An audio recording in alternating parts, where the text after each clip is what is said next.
April 12, 2023. Portland, Oregon. A 6-story apartment building burns. Flames rise. Smoke chokes the sky. Firefighters arrive. Police set up barricades. Neighbors watch helplessly. A mother screams, her baby is still inside. No one moves. Then, a man in his 70s steps forward. Faded green jacket, combat boots, a face weathered by time and pain. Thomas Caldwell. He doesn't hesitate. He pushes past the barricade, disappears into black smoke. 30 seconds, 1 minute, 2 minutes. The crowd goes silent. Then, through the smoke, a figure emerges, coughing, limping, holding a baby wrapped in his jacket. He hands the child to medics, then collapses. By that evening, the internet had found him. Decorated Vietnam veteran, court-martialed in 1975, called a traitor. Burned his medal on live TV. But why did he do it? And why is the Pentagon now revisiting a case closed for 48 years? Stay with me. Look at that building. Flames eating through the 4th floor, a mother's baby trapped inside. And Thomas Caldwell, 74 years old, didn't wait for permission, didn't wait for orders. He just moved. That split-second decision to run toward danger instead of away from it, that's what this story is about. Not the fire, not the rescue, but the 48 years that came before it. The years that turned a decorated captain into a man the world forgot. Because what you're about to hear isn't just about one day in Portland. It's about Vietnam, POWs, a medal burned on live television, and a truth that took nearly half a century to be believed. Spring of 1975, deep in the Vietnam jungle, a platoon of American soldiers moves cautiously through rain-soaked undergrowth at dusk. Sergeant David Carter, just 24 years old, wipes sweat from his eyes as monsoon thunder rumbles overhead like artillery. The crack of a single twig is the only warning before the twilight erupts in muzzle flashes and deafening automatic gunfire. Bullets whistle past David's ears and rip into bark and flesh. Men cry out as they dive into the mud for cover. In the first frantic seconds, the young lieutenant at point falls to the ground wounded, leaving the unit leaderless and terrified. Without hesitating, David crawls forward through the slick earth, grabbing the radio from his fallen officer and taking immediate charge. Gunfire pours from the trees on all sides, and David spots 2 men exposed in the open, one of them screaming for help. He grabs the radio handset and calls for artillery support and a medevac, his voice somehow calm and clear amid the chaos.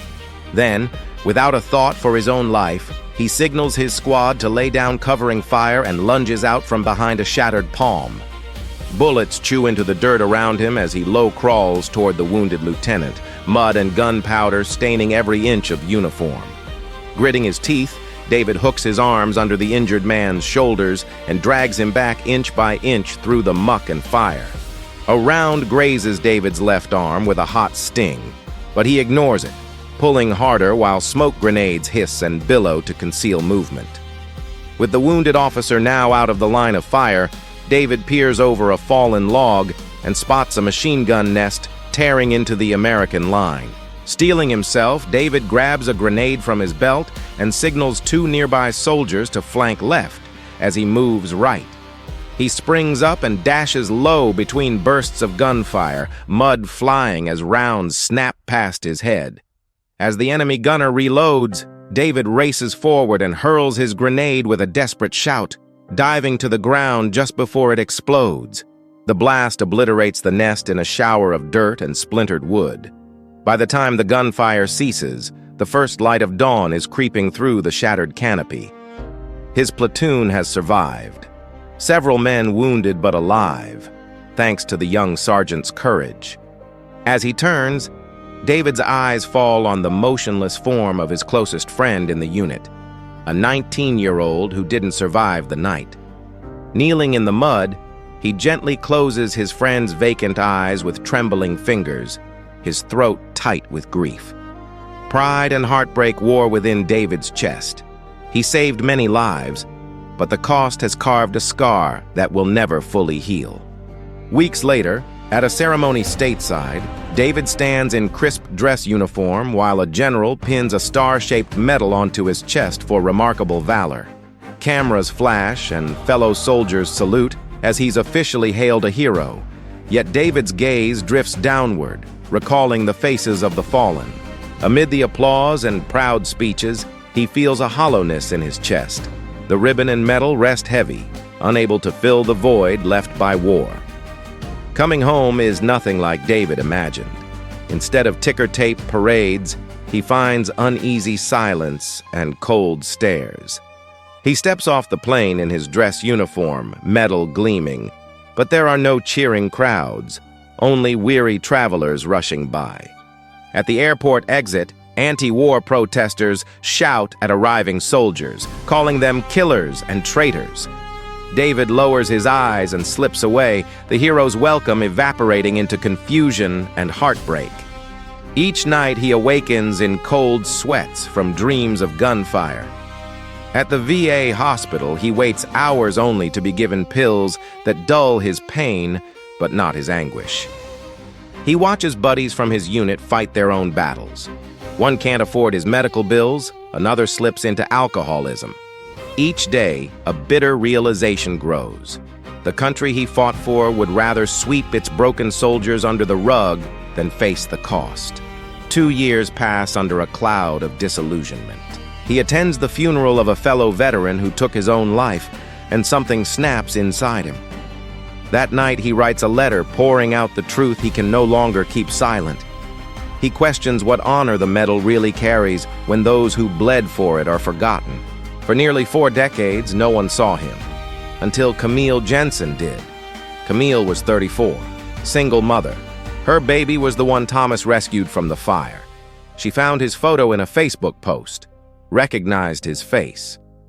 "My dad had that same jacket," she told reporters. "Same patch, same eyes." Camille's father served in Vietnam, never spoke about it, but kept a journal. She opened it for the first time. January 20th, 1973. A man named Caldwell saved David Harris, then vanished. That night, Camille posted about Thomas. The post went viral. "Do we know where he is?" Thousands of comments, hundreds of veterans chimed in. "Caldwell's a legend. I thought he died in '85. He saved Harris, I remember." By the end of the week, a journalist found him, living in a small trailer outside Boise, Idaho. The trailer is small, faded blue, rusted corners, a single American flag on a pole outside. That's how Camille knows it's the right place. She knocks. No answer. Knocks again. The door opens a crack. Thomas stands there, older, grayer. But the eyes, those same eyes from the fire footage, stare back at her. "Mr. Caldwell?" He doesn't speak. "I'm Camille Jensen. The baby you saved, that was mine." Thomas's expression doesn't change. "I want to know why you did it, why you burned your medal, why you disappeared, why after everything they called you, you still ran into that fire." A long silence. Then Thomas steps aside. "Come in." Inside, the walls are bare. No photos, no medals, just a small table, a chair, and a cardboard box in the corner. "You really want to know?" Thomas asks. Camille nods. Thomas opens the box. Inside, yellowed newspaper clippings, a faded photo, and a letter. When asked why he saved Camille's baby, he said, "Someone had to." Then he asked not to be interviewed, but the story was out. Before we continue, if this story is hitting you, hit subscribe. We tell stories like this every week that honor real courage. The media frenzy was overwhelming. News trucks outside his trailer, offers from publishers. The Pentagon issued a brief statement. "We are reviewing Mr. Caldwell's file, but Thomas declined every interview, every award, until a package arrived. Handwritten return address, D. Harris. Inside was a letter and a photo. Camille stares at the photo. David Harris, wife, kids, grandkids, all smiling. 5 generations. She reads the letter aloud. "Dear Thomas, I've tried to find you for 48 years. Every Veterans Day, I light a candle. Every Flag Day, I think of what you did. Not just saving me in Vietnam, but what you gave up to do it.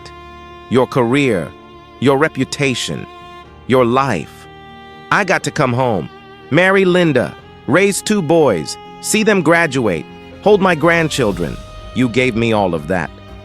And I want you to know, I never forgot. I never will. If you'll let me, I'd like to thank you in person. Your brother, David. Camille's hands shake. She looks at Thomas. When was the last time you saw him? Thomas stares at the photo. 1975. 2 days later, Camille makes a call. To CNN, to the Pentagon, to David Harris. David Harris. They need to meet, she says. The world needs to see this. The letter read, I've spent 48 years trying to find you. I owe you everything. I got to marry the woman I loved, raised 2 kids, served 20 more years in the Army, all because you broke the rules. If you'll have me, I'd like to thank you in person. Thomas stared at the photo for hours. Alive. Standing with his wife. Their son in a graduation cap. Sometimes the people you save go on to save others. 3 days later, Thomas flew to Washington, D.C., April 27, 2023. Arlington National Cemetery. A quiet ceremony. Thomas meets David for the first time in 48 years. David met him at the airport. They embraced like no time had passed. David handed Thomas a small box. Inside was a medallion, engraved, Brother. Not from the Army, David said, from me. I've spent my whole life trying to find you, David says. You didn't just save me, you saved everything I ever became. He presses something into Thomas's hand, a medallion, engraved with one word, brother. I wear this every year on the day you saved me. Now it's yours. They hug. The crowd at Arlington stands silent, media cameras everywhere. But Thomas doesn't see them. He only sees David. I thought you might hate me, Thomas says, for what it cost. David shakes his head. Hate you? Thomas, you gave me everything. He turns to the crowd, microphone in hand. This man saved my life, but he also saved my wife's husband, my son's father, my grandchildren's grandfather. He didn't just save 6 POWs, he saved every moment that came after. The crowd erupts in applause. A senator steps forward. Captain Caldwell, we'd like to formally reinstate your rank and clear your record. Thomas looks at David, then back at the senator. I appreciate that, but I don't need my rank back. I did what I believe was right. That's all the recognition I need. The senator pauses, then nods. Then let me read you something. He unfolds a document. The Caldwell Act, passed unanimously by Congress last week. It allows veterans with dishonorable discharges tied to ethical disobedience to petition for review. So far, 18 veterans have been cleared. Because of you. Thomas's eyes fill with tears. The moment goes viral. Congress passes the Caldwell Act, allowing veterans with dishonorable discharges related to whistleblowing or disobeying unethical orders to petition for reinstatement. 18 veterans have their records cleared in the first month. And thanks to Thomas's story, a new shelter for homeless veterans opened in Portland. It's called Honor House. In its first year, Honor House provided shelter, meals, and support to 127 homeless veterans. From David Harris to Camille's baby to 127 men and women who now have a roof over their heads. Thomas Caldwell's courage didn't save one life. It saved generations. Because sometimes, all it takes to fix 48 years of silence is one man walking into a fire. 3 weeks later, the city held a ceremony. They offered Thomas another medal. He declined. I don't need medals, he said. I needed 48 years to understand what David taught me. Heroism isn't about recognition. It's about showing up when no one else will. The crowd stood in silence. Then, one by one, they began to clap. Not for a medal, but for the man who never needed one. As Thomas walks off the stage, a young veteran approaches. Marine uniform, Purple Heart pinned to his chest. Sir, the Marine says. "I just wanted to say, I heard your story, and it made me realize something." Thomas stops. "I've been carrying guilt for 5 years. I disobeyed an order in Fallujah to save my platoon, got demoted, been ashamed ever since. But hearing what you did, it reminded me. Sometimes the right thing and the legal thing aren't the same." Thomas places a hand on the young man's shoulder. "Don't carry shame for doing what's right. Carry pride, because 48 years from now, someone will remember what you did, and they'll call you a hero." The Marine salutes. Thomas returns it. And as Thomas walks away, Camille, watching from the crowd, realizes something. This wasn't just about one man. It was about every veteran who ever had to choose between orders and conscience, between rules and lives, between recognition and truth. Thomas Caldwell didn't need a medal. He needed the world to understand what real honor looks like. And after 48 years, they finally did. You just spent nearly 30 minutes with this story. Don't let it fade. 1. Subscribe to American Valor Stories. We tell stories like this every Sunday, Wednesday, and Friday.